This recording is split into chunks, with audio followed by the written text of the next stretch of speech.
참 좋은 것 같아요.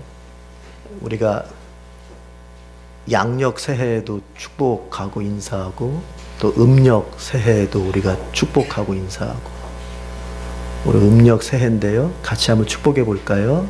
새해 복 많이 받으세요. 새해 복 많이 받으세요. 네. 여러분, 복을 왜 많이 받아야 돼요?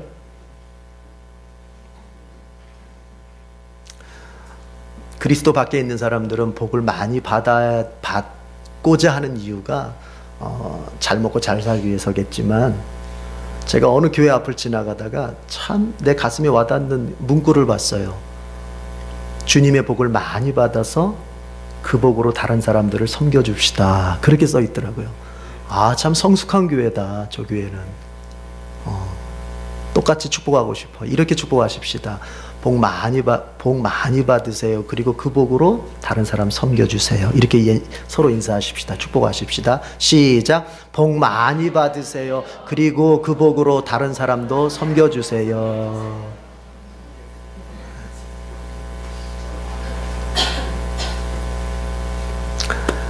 설 명절 잘 보내고 계시죠?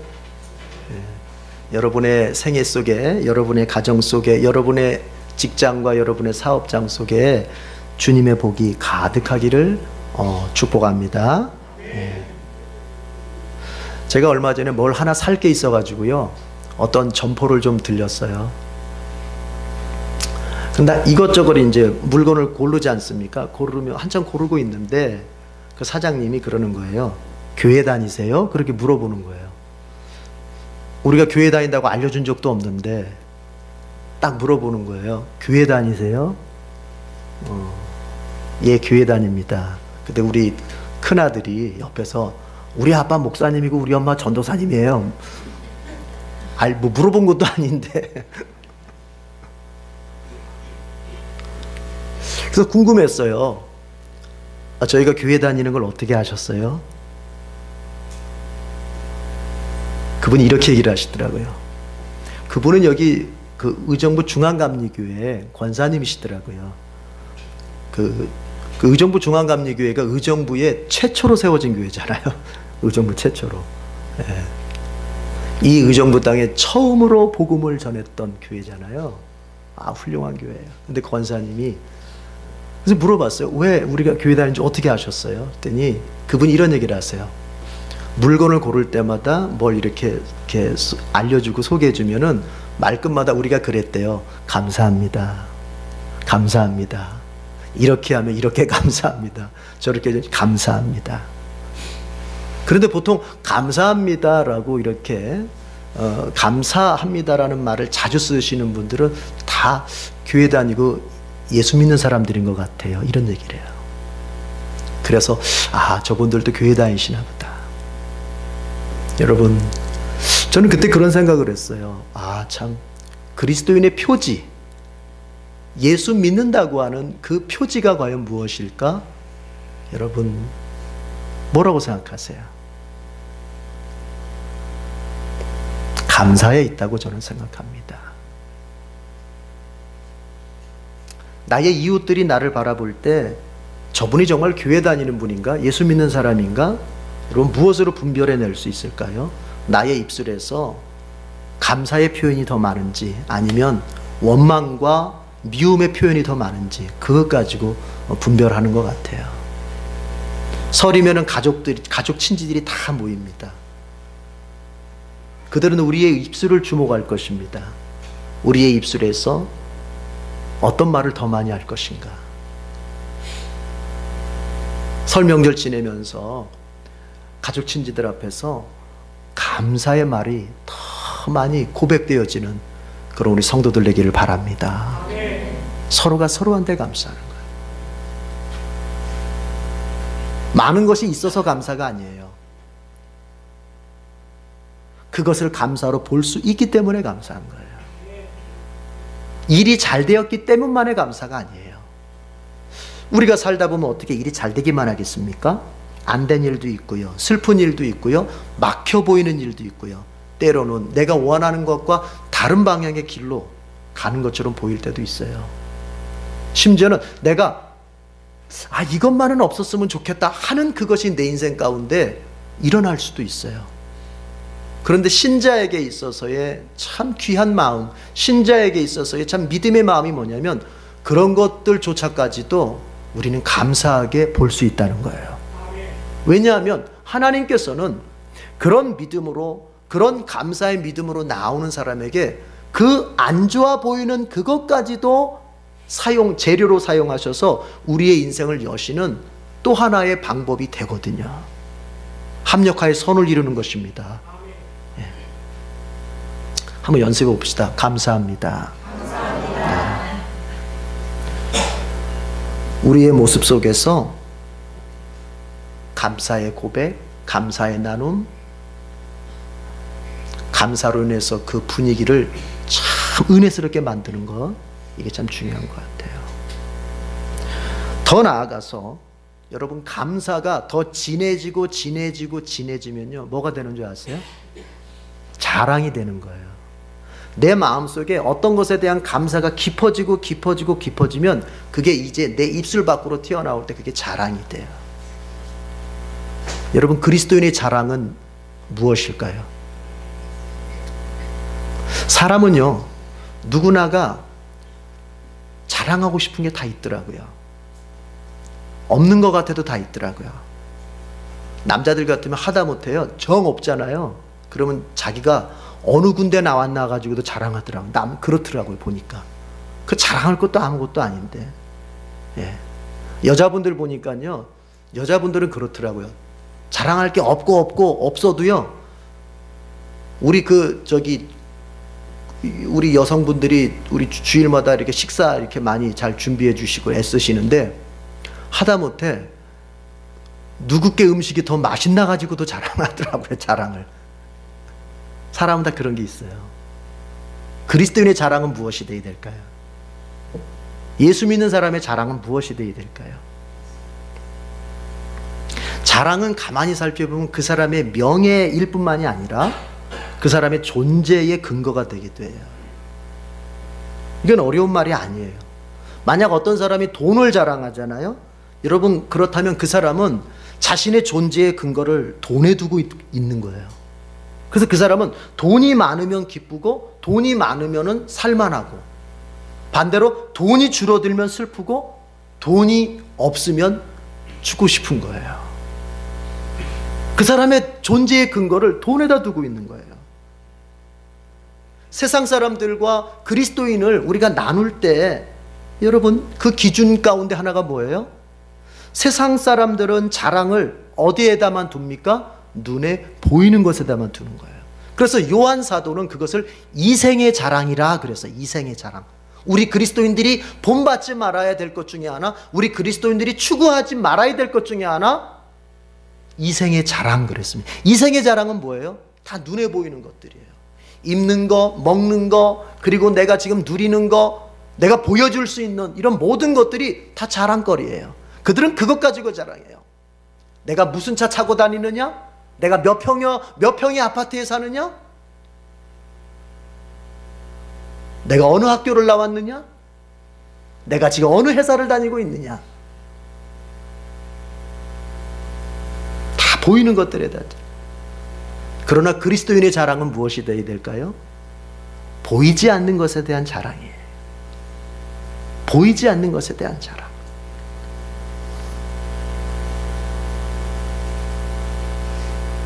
우리의 자랑은 오직 예수 그리스도이십니다. 오늘 바울이 그걸 얘기하고 있어요.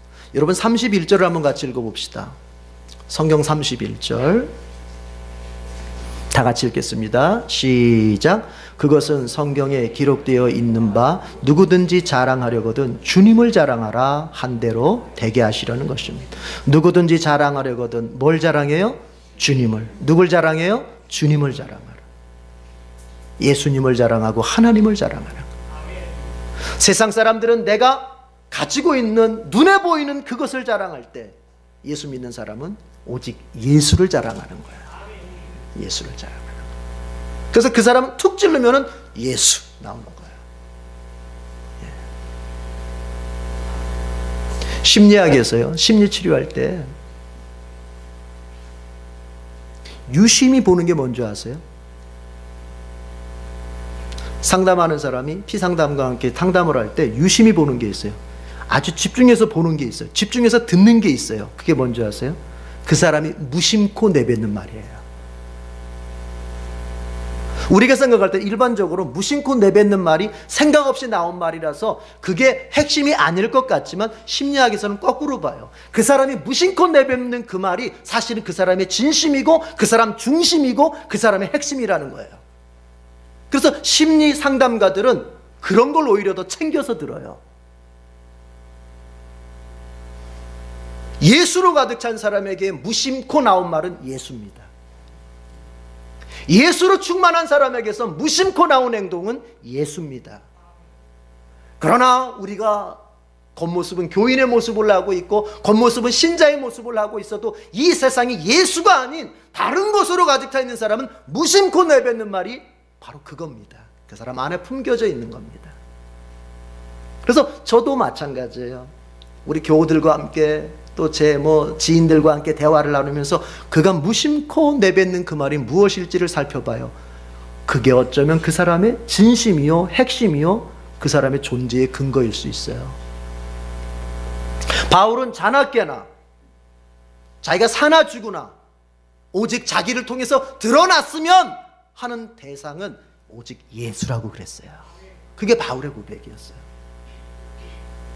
자나깨나 사나 죽으나. 여러분, 우리의 자랑은 어디에 있습니까? 이 세상의 것을 자랑으로 삼는 사람은 웃을 날도 있겠지만 절망할 날도 있습니다. 왜냐하면 따라합시다. 이 세상 모든 것은 변합니다. 그런 거예요. 우리 어르신들 그런 얘기 흔히 하잖아요. 아유, 돈은 있다가도 없고. 그렇죠. 그런 얘기예요. 그게 무슨 말이겠어요? 변한다는 거예요. 우리의 인생을 그 변하는 것에다가 딱 기준을 두고 살고 자랑거리로 삼고 살면 우리의 인생은 항상 오르락내리락 오르락내리락. 참, 우리는 오직 예수님, 그분은 어떤 분입니까? 히브리서에서 이렇게 말하고 있습니다. 어제나 오늘이나 영원토록 동일하신 분. 변치 않는단 말이에요. 어디에다 인생을 두고 살겠어요? 헨리 나우엔이라고 하는 유명한 이분은 영성신학자이면서 본인 자신이 영성가죠. 물론 이분은 우리 개신교 성직자가 아니고 천주교 사제입니다. 근데 그분이 그런 얘기를 했어요. 이분이 세상 떠나기 1년 전에 이런 써놓은 일기가 있는데 그 일기가 안식의 여정이라는 책으로 번역돼서 나왔어요. 근데 그분이 그런 얘기를 해요. 그 책에서 신앙인으로서 주의해야 될 일 몇 가지가 있는데 한 3가지만 생각해 보면요. 신앙인으로서 주의해야 할 일, 첫 번째는 뭐냐? 남의 선망이 대상이 되려고 애쓰지 말아라. 선망, 부러움의 대상이죠. 그렇죠? 다른 사람 앞에 부러움의 대상이 되려고 애쓰지 말아라. 예수 믿는 사람이 다른 사람들 앞에 부러움의 대상이 되려고 하다 보면요, 어떻게 해요? 사람한테 칭찬을 구걸하게 되고 다른 사람들 앞에 칭찬받기 위해서 내가 위선적인 행동을 하기가 되는 거예요. 그러니까 그러지 말라는 거예요. 다른 사람들한테 자연스럽게 칭찬 듣는 거예요. 왜 나쁘겠습니까? 그런데 어떤 사람들 보면 칭찬을 구걸하는 사람들이 있어요. 칭찬을 그죠? 네. 때로는 다른 사람한테 안 좋은 얘기도 듣고 하는 거예요. 두 번째는 뭐냐면 자기 자신에 몰입하지 말아라. 자기 자신에 몰입한 사람들은요, 여러분 보세요. 남편이 자기 자신에 몰입하기 시작하잖아요. 그러면 내 바로 옆에 있는 내 아내가 고통스러워하는 것이 안 보입니다. 오직 초점이 나에게만 맞춰져 있는 거예요. 나에게만. 그 다른 사람들이 어려워하고 힘들어하는 게 안 보여요. 또 그런 사람들은 뭐예요? 내가 다른 사람으로부터 고통받는 것은 크게 보이는데 정작 자기가 다른 사람한테 준 고통은 안 보여요. 그게 자기 자신한테 몰입한 사람이에요. 남편인 내가 아내로부터 고통받는 것은 크게 보이고 너무나도 그것은 절실해 보이는데, 남편인 나 때문에 내 아내가 고통받았던 것은 아무것도 보이지가 않아요. 그러니 항상 피해의식 속에 살게 되죠. 그런 사람은 자기 자신에 몰입한 사람. 그렇게 살지 말아라. 세 번째는 근거 없는 걱정에 빠지지 말아라. 여러분, 근거 없는 걱정이 있어요. 막연해요. 왜 그 걱정을 하는지 사실은 모르겠어요. 그런데 이 마음속에 왠지 불안해. 오늘도 이 자리에, 예배 자리에 오신 분들 왠지 불안한 마음을 가지고 있는 사람 있습니까? 따라합시다. 사단이 주는 것이다. 사단은요, 막연한 걱정을 줍니다.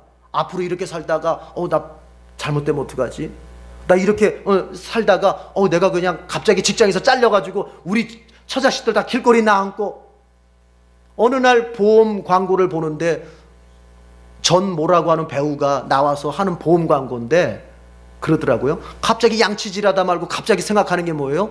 이러다가 내가 몸이 아파가지고 우리 처자식들 갑자기 길가에 나 앉으면 어떨까? 이런 식의 그 보험 광고였어요. 참, 어디 광고를 그렇게 만들어요? 그 괜히 사람들 불안하게 만드는 거잖아요, 그게. 아니, 양치질만 열심히 하고 회사 출근하면 될 거지, 왜 양치질 한다면 내가 갑자기 아프게 돼가지고 우리 처자식들 길거리 나오면 어떨까? 그거는 근거 없는 불안을 조장하는 거예요.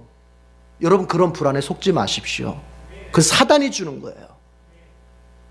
예수님은 우리에게 평안을 약속하셨고, 예수님은 우리에게 보호를 약속하셨고, 예수님은 우리를 인도해 주시마 약속하셨어요. 언제까지? 우리가 주님 앞에 가는 그날까지.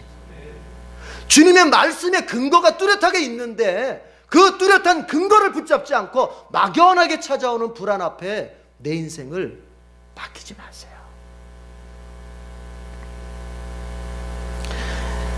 그 가운데서 첫 번째 이 얘기하고 싶어요. 여러분, 우리 남들한테 부러움이 대상이 되려고 애쓰지 맙시다.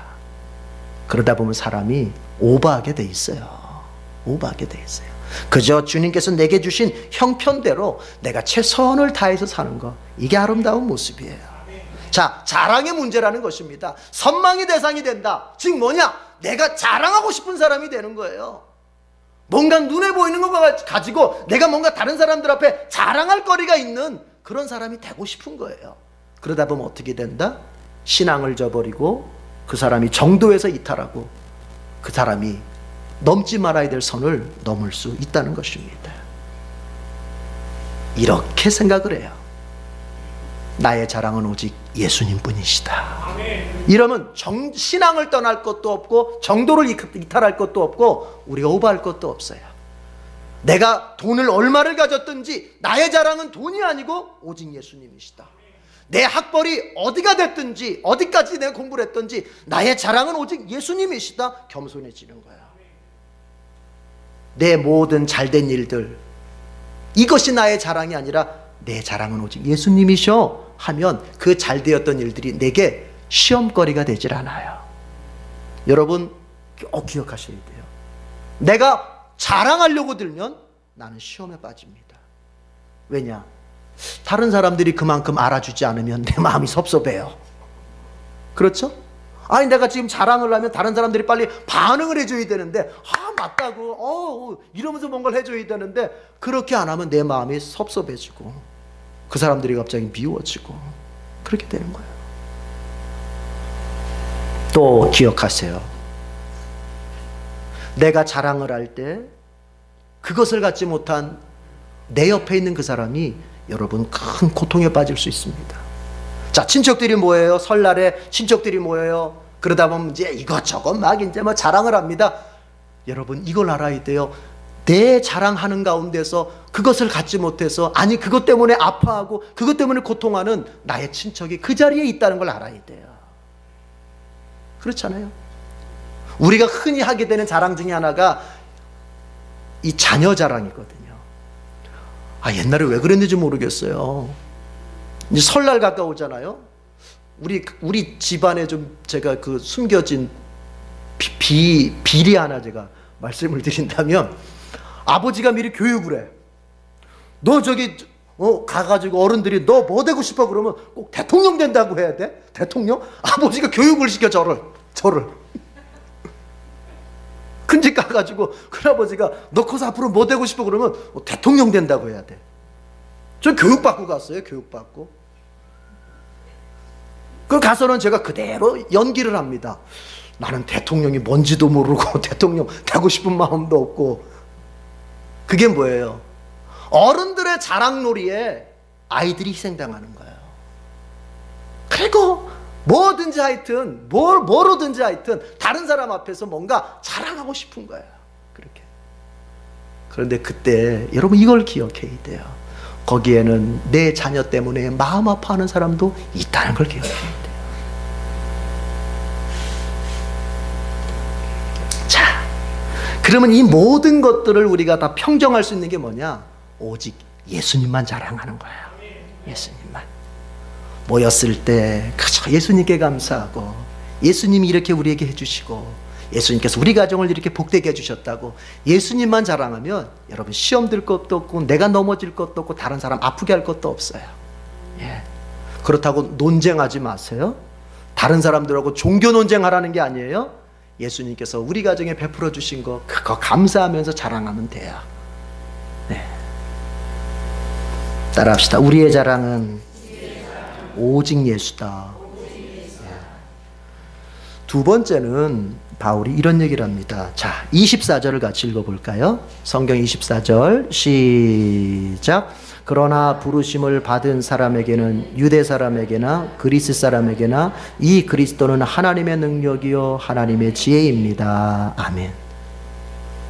그리스도는 하나님의 능력이고 하나님의 지혜라는 것입니다. 그리스도는 우리의 자랑일 뿐만이 아니라 그분은 우리의 지혜요 우리의 능력이라는 거예요. 여러분, 인간의 능력이라고 하는 것이 참 대단하게 보이는 면들이 있죠. 그런데 그 인간의 능력이라고 하는 것, 인간의 지혜라고 하는 것, 인간의 알미라고 하는 것은요 정말 유한합니다. 유한해요. 상대적으로는 인간이라고 하는 존재가 상대적으로는 더 똑똑하고 더 지혜롭고 더 능력이 있을 수 있어요. 인간의 모든 건 상대적이거든요. 제가 얘보다 똑똑할 수 있어요. 상대적이에요. 그러나 절대적인 관점에서 하나님의 지혜 앞에 인간이라고 하는 지혜, 인간의 지혜라고 하는 것은 아주 얼마나 정말 얼마나 작은지, 얼마나 그것은 한계가 있는지 몰라요. 여러분, 제가 이런 질문 한번 드려볼게요. 속으로 대답해 보세요. 태양을 중심으로 한 우주 가운데서 태양을 중심으로 한 행성이 있어요. 그걸 태양계 행성이라고 그러잖아요. 태양계 행성. 몇 개가 있어요? 우리 옛날에 배웠었죠. 수, 금, 지, 화, 목, 토, 천, 해, 명 이렇게 배웠잖아요. 9개로 배웠어요. 근데 지금은요, 태양계 행성이 지금은 9개가 아니에요. 지금은 8개예요. 수금지와 목토, 천, 해, 해왕성까지만 인정하고 명왕성은 더 이상 인정하지 않아요. 행성으로 인정하지 않아요. 그게 2006년쯤인가 그랬어요. 2006년쯤에 전 세계 천문학자들이 모여서 이 명왕성을 계속 행성으로 인정해야 되냐 말아야 되냐 놓고 옥신각신 굉장히 회의를 벌였거든요. 그 가운데 결론 났어요.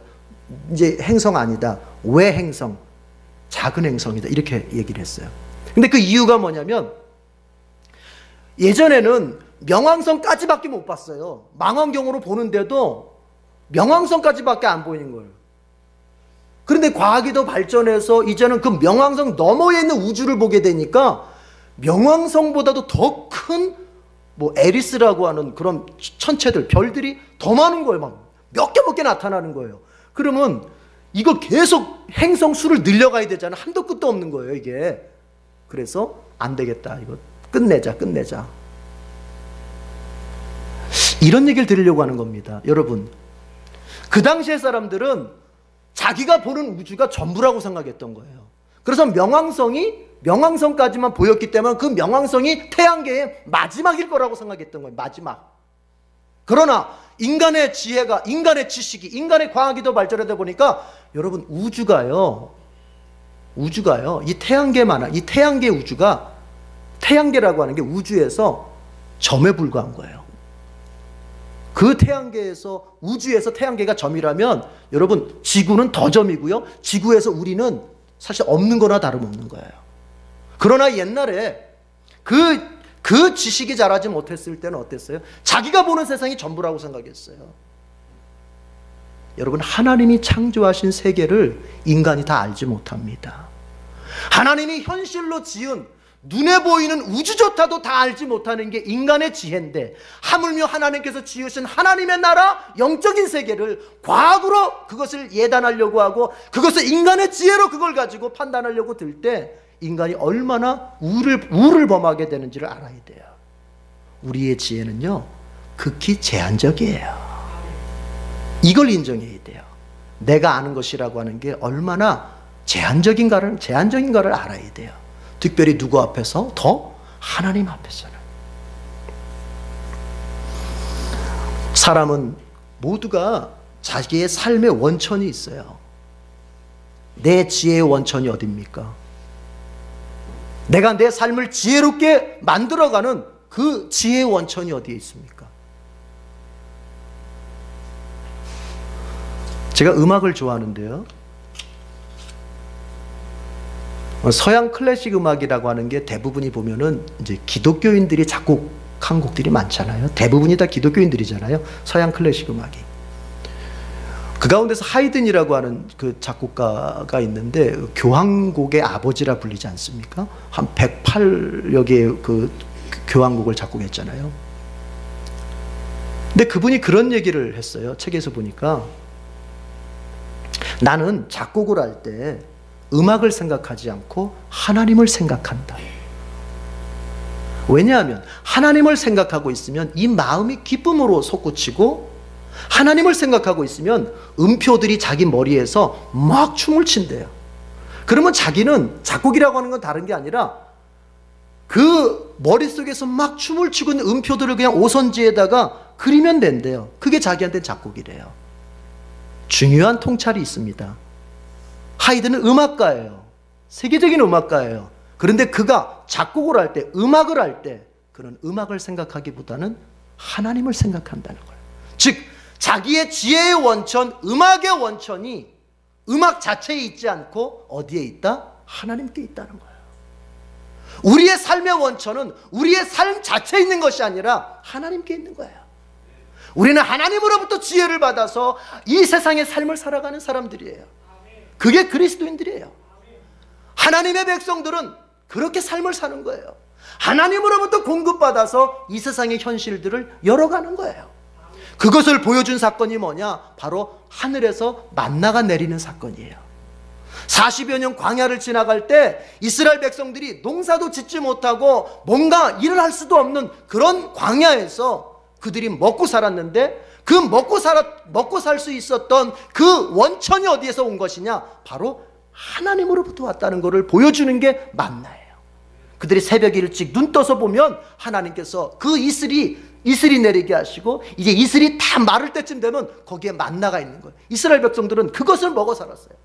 그것은 뭘 상징해 주느냐? 그것은 뭘 우리에게 통찰해 주느냐? 너의 삶이라고 하는 것은 이 땅의 것으로가 아니라 하늘로부터 부어지는 것이다. 너의 삶에 가는 길이라고 하는 것은 바로 하나님으로부터 공급받아서 살아야 되는 것이다.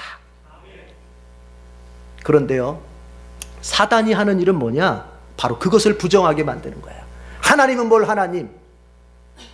이 세상 것에 더 지혜롭고, 이 세상 것에 더 유능하고, 이 세상 것에 더 힘이 있어야지. 그것을 보여준 사건이 바로 사단이 예수님을 시험한 거예요. 여러분, 사탄이 예수님 앞에 뭐라고 시험합니까? 돌덩이를 주면서 뭐라고 말합니까? 이거 떡덩이로 만들어 먹어라. 그 얘기는 뭐예요? 예수님 보고 지금 삶의 원천을 하늘이 아니라 어디에다 둬라? 이 땅에다 두라는 거예요. 삶의 원천, 삶의 힘의 그 근거를 저 하늘로부터 주어지는 보화에, 하늘로부터 주어지는 그 보화에 두지 않고 이 세상으로부터 얻어지는 보화에 두라는 거예요. 그게 바로 돌을 떡덩이로 만들어 먹으라는 시험이에요. 그때 예수님께서 뭐라고 말씀하십니까? 아니다. 사람이 떡으로만 사는 존재가 아니고 하나님의 입에서 나오는 말씀으로 사는 존재다. 그거는 다르게 얘기하면은 아니다. 나의 존재의 근거는 이 땅에 있지 않고 하늘에 있다. 나의 삶의 원천은 이 땅의 것들에 있는 것이 아니라 바로 하나님으로부터, 특별히 말씀으로부터 부어지는 것이라는 겁니다. 여러분은 여러분의 삶의 지혜의 원천을 어디에 두고 있습니까? 나의 똑똑함에 두고 있습니까? 내가 지난날 가져왔던 이러저러한 경험들에 두고 있습니까? 아니면 나를 알고 있는, 그래서 나를 도와줄 수 있는 인간관계 속에 두고 있습니까? 오늘 잘 성경을 보십시오. 우리의 지혜와 우리의 삶과 우리의 삶의 능력의 원천은 바로 그리스도신가요? 그리스도신 하나님이신가요? 우리가 지금 가진 것이 없고 내가 지닌 힘이 없어도 이 지혜의 원천이시고 능력의 원천이신 이 예수님 앞에 내가 믿음을 가지고 탁 나오면 예수님께서 그 삶을 반드시 책임져 주십니다. 우리 복음서를 볼 것 같으면 얼마나 많은 사람들이, 아픈 사람들이, 얼마나 인생의 문제를 가진 사람들이 예수님께 나옵니까? 그들이 와서 예수님 앞에 무엇을 고백합니까? 딱 하나입니다. 딱 하나입니다. 따라해 봅시다. 주님께서 하실 수 있습니다. 그 믿음 하나예요. 그 주님 앞에 나와서 나는 못하지만, 나는 약하지만, 나는 무식하고, 나는 가난하고, 나는 병들었고, 나는 아무것도 할 수 없지만 주님이 원하시면 될 수 있습니다. 주님은 하실 수 있습니다. 그 믿음으로 나왔을 때 주께서 네 믿음대로 될지어다 하시며 역사하셨던 걸 복음서에서 많이 봤지 않습니까? 그게 바로 자신의 삶의 원천, 자신의 삶의 지혜의 근거를 예수님께 두는 거예요. 우리는 세상 사람들처럼 우리의 똑똑함에서 우리의 인생의 답을 찾지 않습니다. 우리는 오직 주님 앞에 매어 달리면서 그 주님으로부터 주어지는 지혜를 가지고 이 세상을 살아가려고 애쓰는 그런 사람들이에요. 자, 음력으로 새해를 또 시작합니다. 이제 마음 다부지게 먹어야 되겠습니다. 어떤 마음입니까? 하나님의 지혜이신 그리스도로 살겠다. 내가 원하는 대로가 아니라 그리스도께서 나에게 가라고 하시는 그 방향으로 내가 살겠다. 이 마음을 굳건하게 먹어야 되겠습니다. 그럴 때 주님께서 우리의 남은 생애를 반드시 책임져 주실 줄로 믿습니다. 기도하겠습니다.